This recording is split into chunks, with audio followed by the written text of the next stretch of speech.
കേന്ദ്ര ബജറ്റ് അവതരിപ്പിച്ച സമയത്ത് ഏറ്റവും കൂടുതൽ സ്ത്രീ കേന്ദ്രീകൃതമായിട്ടുള്ള പദ്ധതികളാണ് കൊണ്ടുവന്നത്. സുകന്യ സമൃദ്ധി യോജന മുതൽ ഒട്ടനവധി പദ്ധതികൾ, അതെല്ലാം സ്ത്രീകൾക്ക് വേണ്ടിയുള്ളതും സ്ത്രീകളുടെ ഉന്നമനത്തിന് വേണ്ടിയുള്ളതും ആയതുകൊണ്ട് ഇവിടെ പാർലമെന്റിൽ പ്രധാനമന്ത്രി ഒരു കാര്യം പറഞ്ഞു.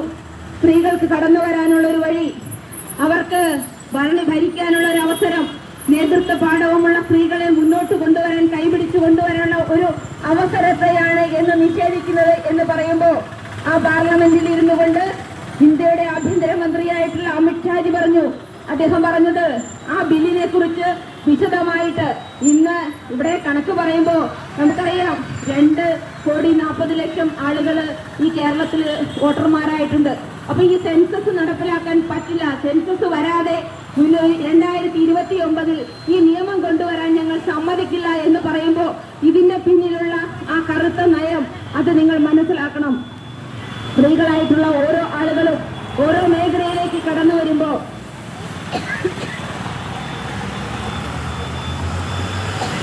ഇന്ന് ഈ കേരളത്തില് നമുക്ക് ലഭ്യമായിട്ടുള്ള പഞ്ചായത്തുകളും ആ പഞ്ചായത്തില് സ്ത്രീകൾ ജയിച്ചു വന്നിട്ടുള്ള വാർഡുകളിലും നമ്മൾ നടപ്പിലാക്കിയിട്ടുള്ള മുഴുവൻ പദ്ധതികളും അത് ജനങ്ങളിലേക്ക് എത്തിക്കുമ്പോൾ നമുക്ക് കിട്ടുന്ന സ്വീകാര്യതയും.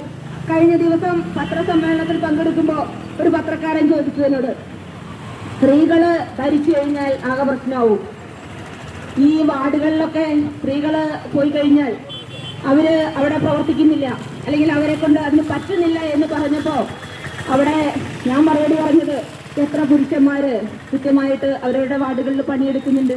അപ്പൊ എല്ലാ മേഖലയിലും പുരുഷനൊപ്പം നിന്നുകൊണ്ട് അവന്റെ പ്രവർത്തനങ്ങളെ നിയന്ത്രിച്ചുകൊണ്ട് മുന്നോട്ട് പോകുന്ന ഒരു ഭരണരീതിയിലേക്ക് ഒരു മാറ്റത്തിന്റെ മുറവിളിയായിട്ട് ഈ ബില്ല് വരുമ്പോ അതിനെ ശക്തമായി എതിർക്കുന്ന ഇവിടെ നമുക്കറിയാം ഈ വിഷയത്തെ കുറിച്ച് ഇവിടത്തെ CPM-കാരും വേണ്ടിയിട്ടില്ല.